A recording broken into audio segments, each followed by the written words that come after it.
Shalom, shalom. It is Thursday, September 16th, 2021. And this morning, what I have, I'm already sweating, yeah. It's hot and steamy in this kitchen already. I have the pressure cooker going with a double layer of chickpeas. And that will hold 16 pints of chickpeas. So I also have 3 more batches that are waiting to go in. These are chickpeas, black beans, and white northern beans. So those are waiting to go in once this one is done. And it has pressure. It hasn't come to pressure yet. So what else is on the docket for today? Well, I got all of these peaches, which, as you can see, I have them covered with a towel to keep the fruit flies off of them. Vegans, for some reason, gosh, I don't know why, we seem to have issues with fruit flies because we have so much fruit anyway in the summer. So actually, I'll give you a little tip. A little jar, you can see right there, the little dead ones in there.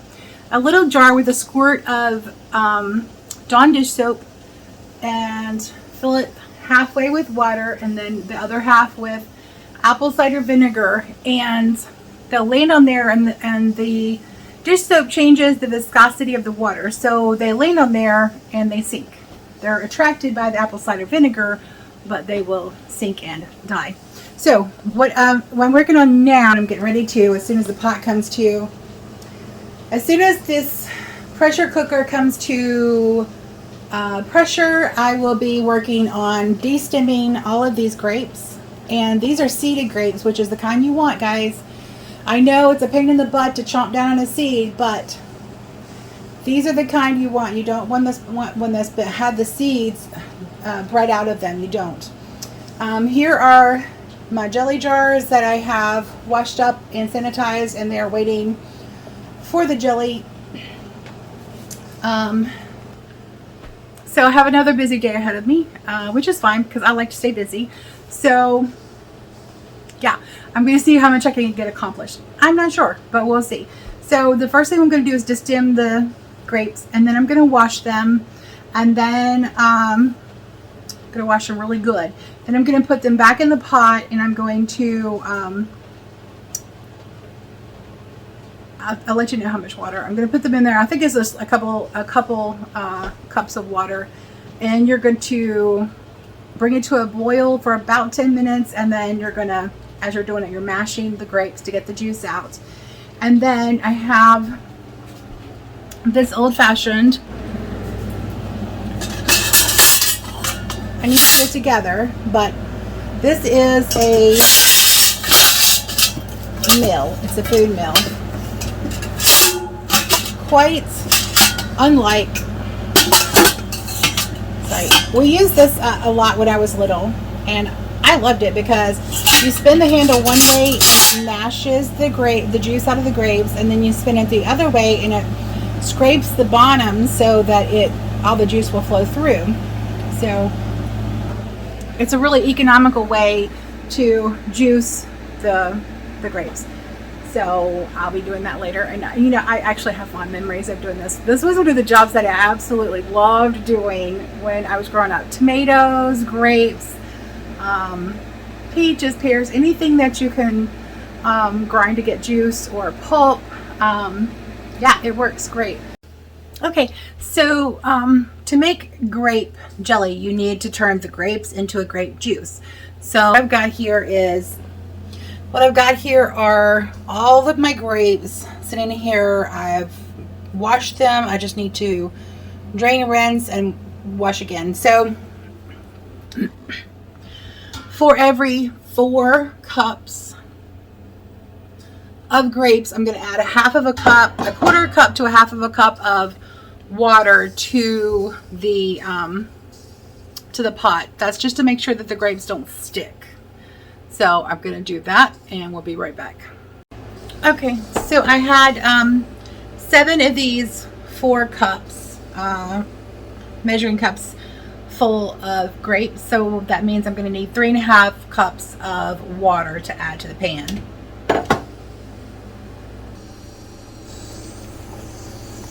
Okay, I have my 3.5 cups of water, and I'm just going to pour it right in there. I've moved the pot over to the stove, and we're going to turn the eye on, and we're going to start mashing these.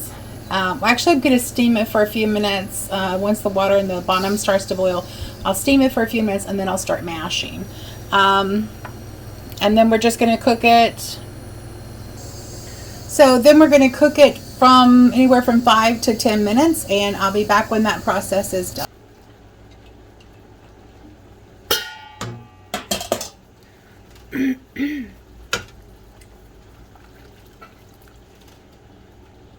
So the liquid juice will just flow right on through.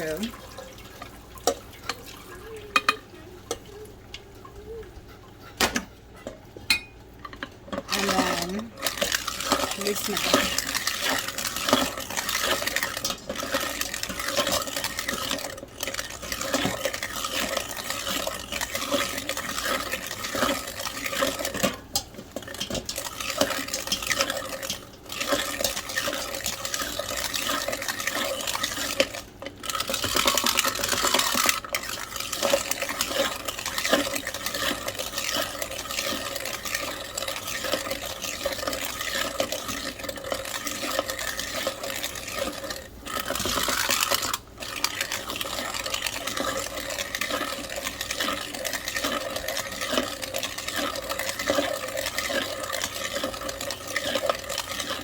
On the bottom, there's a little wire that spins along. I'm not sure if you can see it's right here. It spins along with the thing, so it knocks the juice off of it.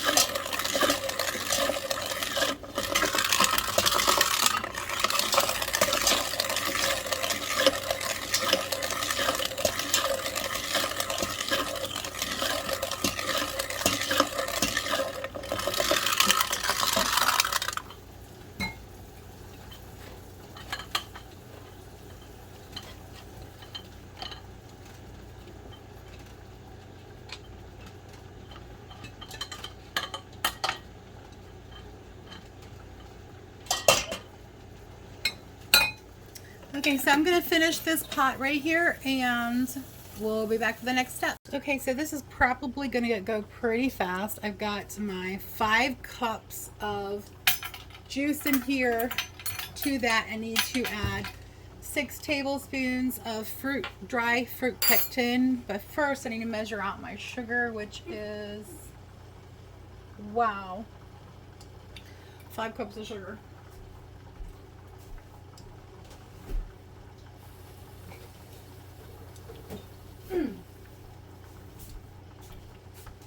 Alright, I've got this on and it is warming up, so slowly.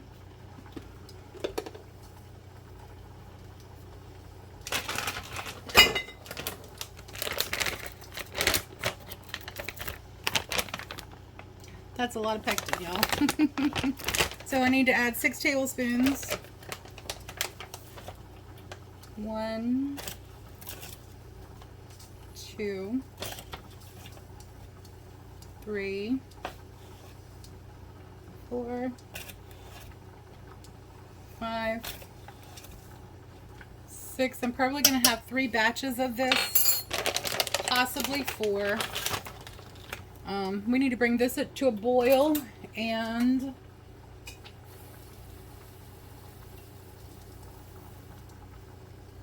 then we add the sugar in all at once, and we boil it for 1 minute. After it comes back to a rolling boil, and it's done. So it's really quick. Now, there's some that you don't need to use the pectin, but you have to let it sit overnight, and I don't have time for that.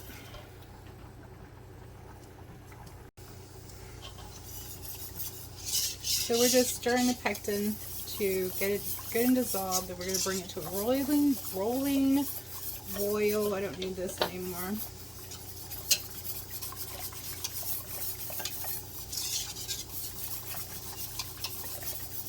My jars are already ready. This is supposed to make 6 half pints, so we'll see. Sounds about right.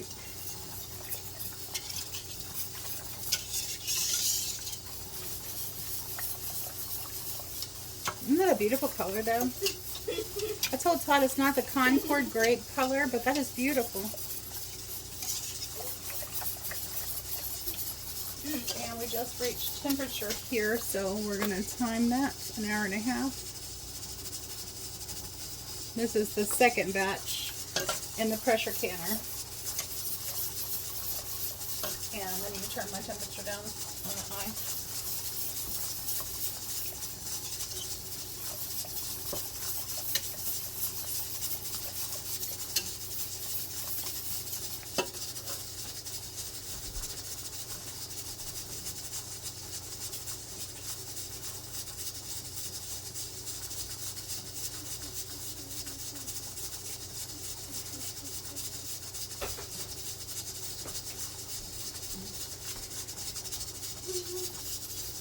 Ooh, Todd was slinging the juice everywhere. He came home and helped me process the grapes. He really slung the juice everywhere.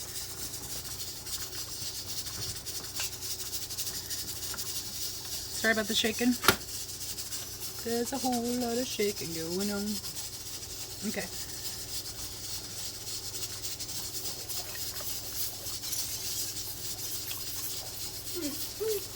Oh wow, look at the tea kettle. Look at this. He was slinging the grape juice. That's hilarious.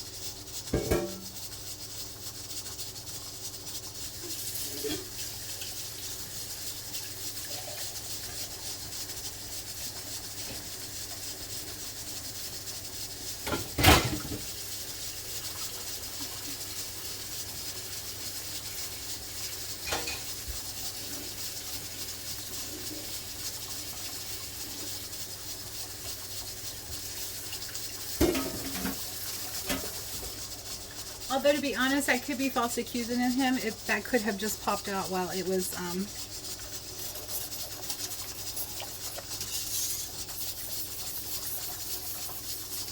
while the grapes were cooking down.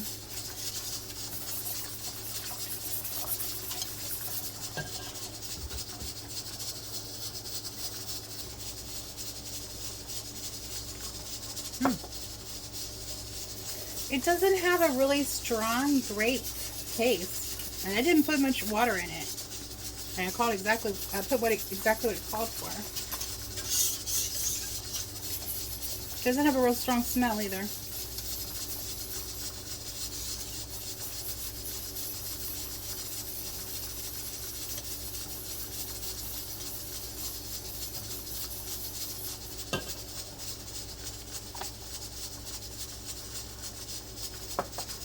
It's good. It's really quite sweet.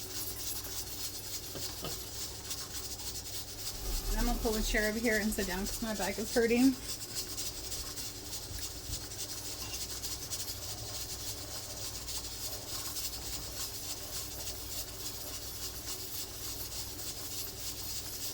Every time my back starts getting a little better, I'll do something and re-pull the muscle. Like carry all those bags in from Azure yesterday. Yeah, that wasn't real smart. But Todd did come home when I was about halfway through and helped with the last of it. And I'm so thankful for the guys who actually helped me load up. I mean, they didn't help a lot, but they still helped quite a bit, and you know, every little bit helps.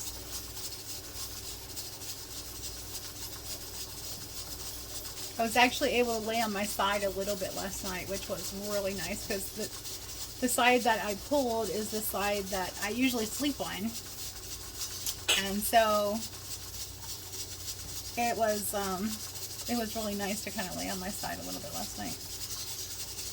I couldn't lay on there long though because it started hurting. Wow. Not a bad artist.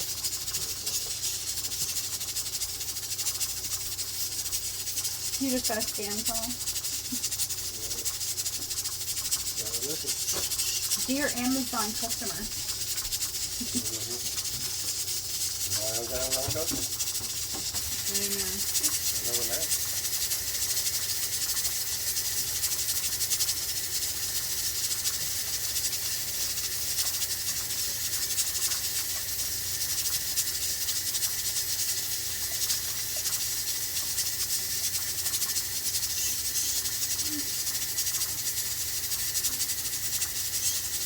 So just a reminder, we started out with 28 cups of grapes. And I have to give Azure credit for that. The grapes were wonderful. I only had like 3 grapes out of the whole lot. I believe it was 18 pounds of grapes. Only 3 of them were bad. Out of the peaches, I plucked out 4 peaches that were molded when I got them yesterday.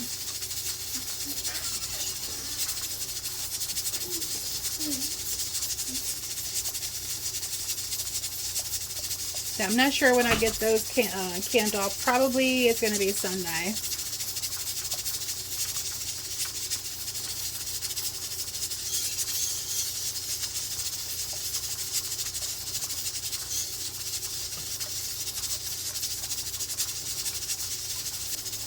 I need to find a recipe for light syrup peaches, or a recipe for no syrup, just packing them in water.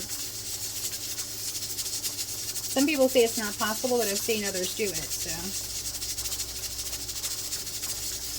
my mom always used a light syrup.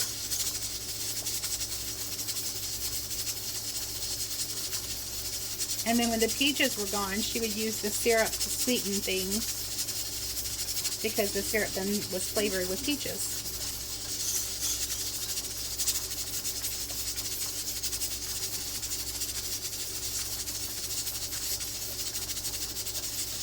With the mill that I was using earlier to mash the grapes and strain them, what we would do is we would take turns, because after a while your arm gets tired. We used to have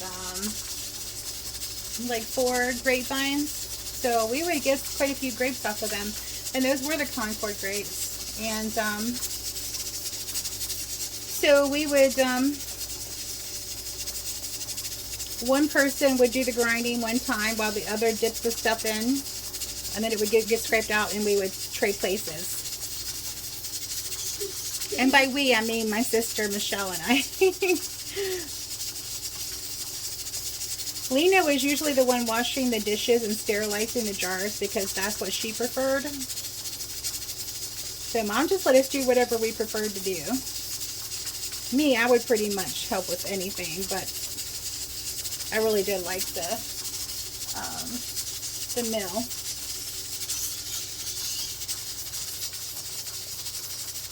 It's not going to go bad. It's just going to have a little foam on top, which will gel too.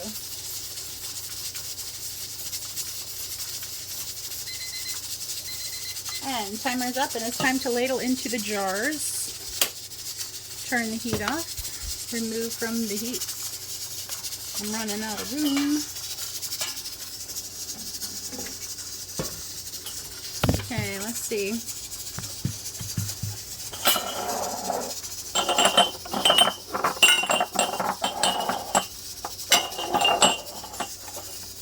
Okay, now you can thereabouts see what's going on.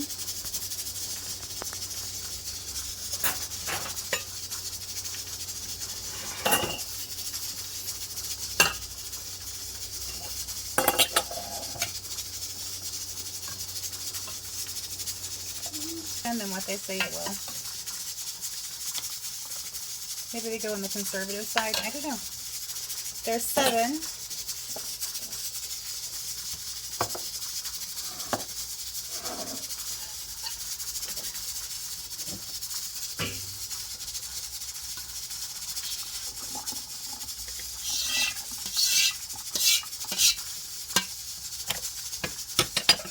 Man, I just slapped that right up against it.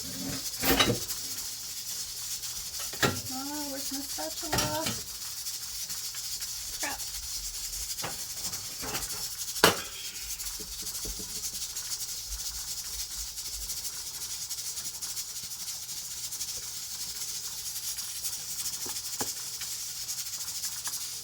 I will top this one off with a later batch. It's not going to go to waste. They're going to be processed for 5 minutes, so I'm going to wait and process them all together. So that's not going to go anywhere. I do need to rinse my pots off. And I'll come back when I'm done and wipe these off, put the lids on, and have them set aside while we wait. And I'll be back to let you know how many we got. Okay, so this is all the grape jelly that we got today. There are 23 half pints and 4 pints. Now, these were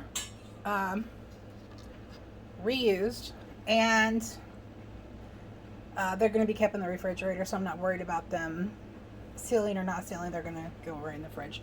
But the rest of them are new cans, new lids, etc., etc. And I did today, okay, so with my beans today, I did have some issues with the lids buckling, as you can see. So I doubt that one is actually going to seal, because it is way up there. But the others have sealed and have stayed a little buckled.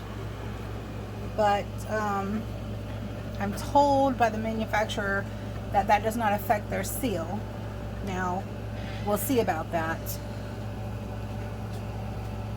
But those are, I'm going to mark those, and those will be the ones used first. So anyway, so if you get the pure brand, and what I think happened is I think I tightened the lids too tight, and I think that's what caused that in some of them. So the next batch that did it in the,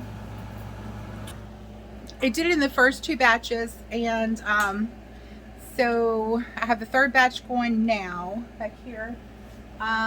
So we'll see if it does it in that one as well. And if it doesn't, then it was definitely that the lids were too tight, and that's what caused the buckling. So I'll let you know.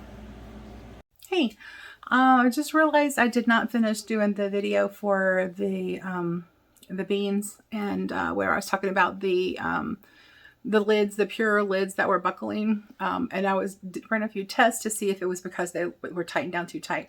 That was not the issue. I still have the same number do it as happened in the others. I'm wondering if there's an issue with the seal, because I had, well, it is a thinner metal, so that can make it buckle as well than what the ball jars lids are. So we have a stainless steel that will actually buckle like that in the oven. So that's part of the issue, is that the lid is thin. But I've also had some that did not have the seal all the way around them.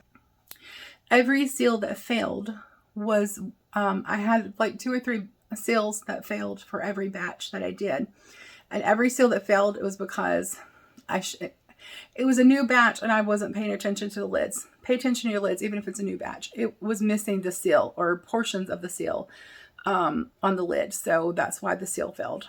But other than the buckling, the ones that buckled have remained sealed. To my knowledge, I'm going to get down there later today and just make sure that all of those are still sealed. And yeah, so I'll let you know in a later video. But I just wanted to jump on here and end that video so I can get it published. So Yahuah bless you and keep you and give you shalom. Until next time, God bless.